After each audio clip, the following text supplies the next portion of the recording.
What's good, what's good? In a recent video, I can't remember which one, and I may have said this a few times, but if money wasn't an issue, I would love to go back to school and get a PhD in something like psychoanthropology. And then shortly after I made those comments and had that thought, this book, Varieties of Psychohistory, came into my life. And so I just want to do a reading from it because it's fascinating. Humans are fascinating. Okay, so this is a little reading from a section titled The Evolution of Childhood. Okay. The history of sex in childhood presents even more difficulty than usual in getting at the facts, for added to the reticence and repression of our sources is the unavailability of most of the books, manuscripts, and artifacts which form the basis for our research. Victorian attitudes towards sex still reign supreme among most librarians, and the bulk of work which relate to sex in history remain under lock and key in library storerooms and museum basements all over Europe, unavailable even to the historian. Even so, there is evidence enough in the sources so far available to us to indicate that the sexual abuse of children was far more common in the past than today, and that the severe punishment of children for their sexual desires in the last 200 years was the product of a late psychogenic stage in which the adult used the child to restrain rather than act out his own sexual fantasies. In sexual abuse, as in physical abuse, the child was only an incidental victim, a measure of the part it played in the defense system of the adult. The child in antiquity lived his earliest years in an atmosphere of sexual abuse. Growing up in Greece and Rome often included being used sexually by older men. The exact form and frequency of the abuse varied by area and date. In Crete and Bactria, pederastic marriages and honeymoons were common. Abuse was less frequent among aristocratic boys in Rome, but sexual use of children was everywhere, evident in some form. Boy brothels flourished in every city, and one could even contract for the use of a rent-a-boy service in Athens. Even where homosexuality with free boys was discouraged by law, men kept slave boys to abuse, so that even freeborn children saw their fathers sleeping with boys. Children were sometimes sold into concubinage. Rufus wondered whether such a boy would be justified in resisting being abused. I knew a father so depraved that, having a son conspicuous for youthful beauty, he sold him into a life of shame. If, now, that lad who was sold and sent into such a life by his father had refused and would not go, should we say that he was disobedient? Aristotle's main objection to Plato's idea that children should be held in common was that when men had sex with boys, they wouldn't know if they were their own sons, which Aristotle says would be most unseemly. Plutarch said the reason why freeborn Roman boys wore a gold ball around their necks when they were very young was so men could tell which boys it was not proper to use sexually when they found a group in the nude. Plutarch's statement was only one among many which indicate that the sexual abuse of boys was not limited to those over 11 or 12 years of age, as most scholars assume. Sexual abuse by pedagogues and teachers of smaller children may have been common throughout antiquity. Although all sorts of laws were passed to try to limit sexual attacks on school children by adults, the long, heavy sticks carried by pedagogues and teachers were often used to threaten them. Quintilian, after many years of teaching in Rome, warned parents against the frequency of sexual abuse by teachers, and made this the basis of his disapproval of beating in schools. The evidence from literature and art confirms this picture of the sexual abuse of smaller children.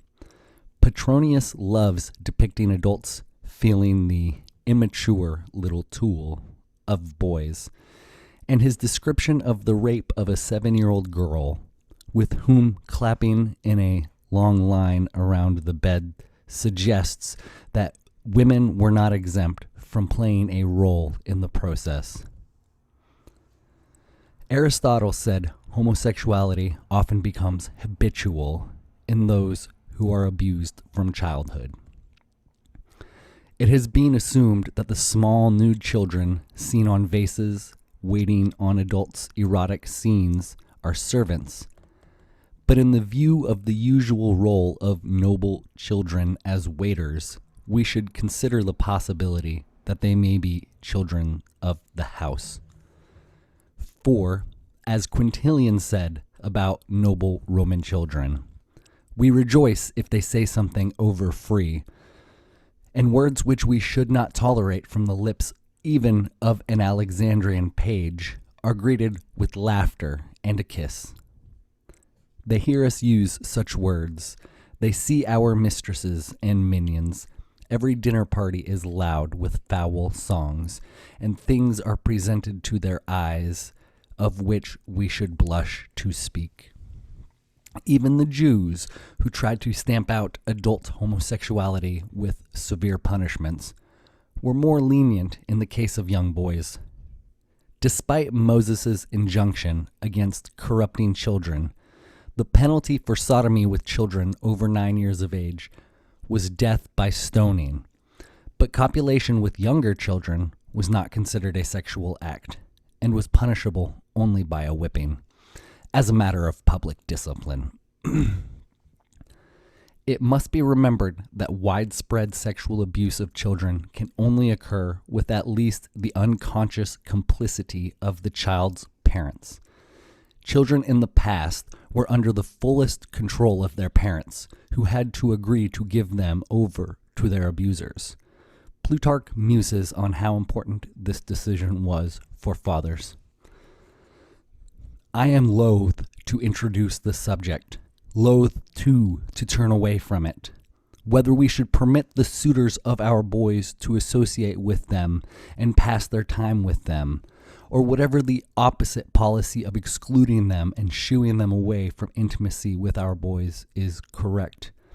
Whenever I look at blunt-spoken fathers of the austere and astringent type who regard intimacy with lovers as an intolerable outrage upon their sons, I am circumspect about showing myself a sponsor and advocate of the practice. Yet Plato declares that men who have proven their worth should be permitted to caress any fair lad they please. Lovers who lust only for physical beauty, then, it is right to drive away. But free access should be granted to lovers of the soul. The favorite sexual use of children was anal intercourse. Marshall said, one should, while buggering a boy, refrain from stirring the groin with poking hand. Nature has separated the male. One part has been produced for girls, one for men. Use your own part. This, he said, was because the masturbating of boys would hasten manhood, an observation Aristotle made some time before. Whenever a pre-pubertal boy was shown being sexually on erotic vases, the penis was never shown erect. For men of antiquity were not really homosexuals as we know them today, but a much lower psychic mode, which I think should be termed ambisexual. They themselves used the term ambidextrous. While the homosexual runs to men as retreat from women, as a defense against the Oedipal conflict, the ambisexual has never really reached the Oedipal level and uses boys and women almost without distinction. In fact, as a psychoanalyst, Joan McDougall observes, the main purpose of this kind of perversion is to demonstrate that there is no difference between the sexes. She says that it is an attempt to control childhood sexual traumata by reversal, with the adult now putting another child in the helpless position, and also an attempt to handle castration anxiety by proving that castration does not hurt, and in fact is the very condition of erotic arousal. This well describes the man of antiquity. Intercourse with castrated children was often spoke of as being especially arousing. Castrated boys were favorite voluptates in imperial Rome, and infants were castrated in the cradle to be used in brothels by men who liked buggering young castrated boys. When Domitian passed a law prohibiting castration of infants for brothels, Martial praised him. Boys loved thee before, but now infants too love thee, Caesar. Paulus Ageneta described the standard method used in castrating small boys. Since we are sometimes compelled against our will by persons of high rank to perform the operation, by compression it is thus performed.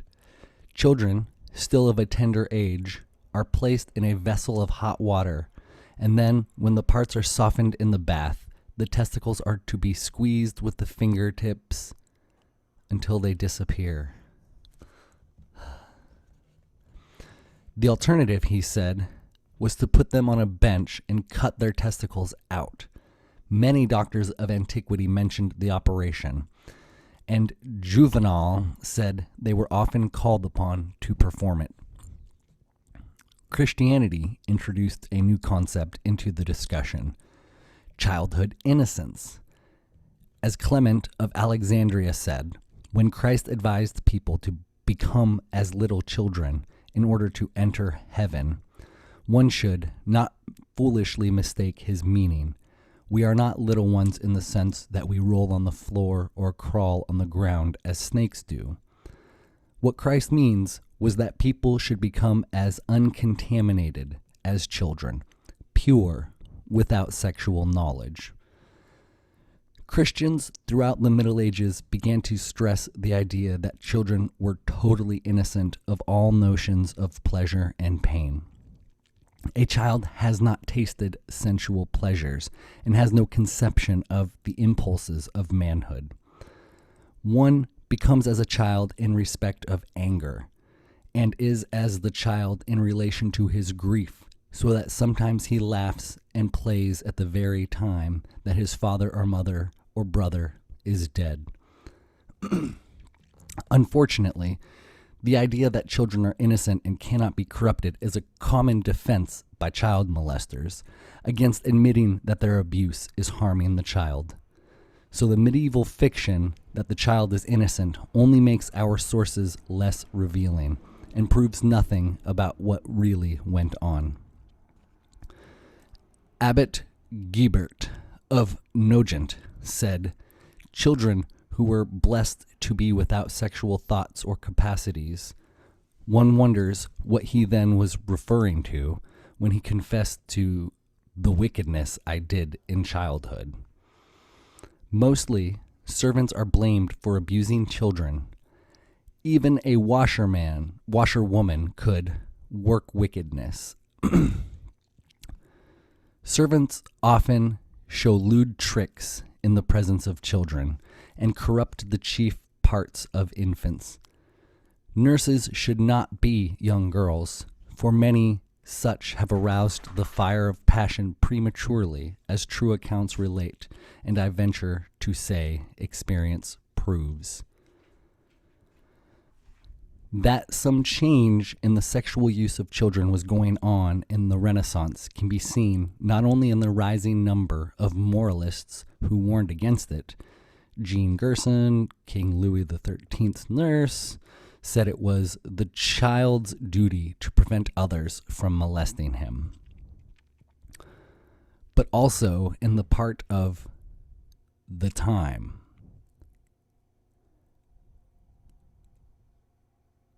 Not only were Renaissance paintings full of nude putti, or cupids taking off blindfolds in front of nude women, but in addition, real children were shown more and more often chucking the chin of the mother or slinging one of their legs over hers, both conventional iconographic signs for sexual love. And the mother was often painted with her hand very near the genital area of the child. The campaign against the sexual use of children continued throughout the 17th century, but in the 18th century, it took an entirely new twist, punishing the little boy or girl for touching its own genitals. That is, like early toilet training, was a late psychogenic stage, is suggested by the fact that prohibitions against childhood masturbation are found in none of the primitive societies surveyed by Whiting and Child. The attitude of most people toward childhood masturbation prior to the 18th century can be seen in Fallopius's counsel for parents to be zealous in infancy to enlarge the penis of the boy. Although masturbation in adults was a minor sin, medieval penitentials rarely extended the prohibition to childhood.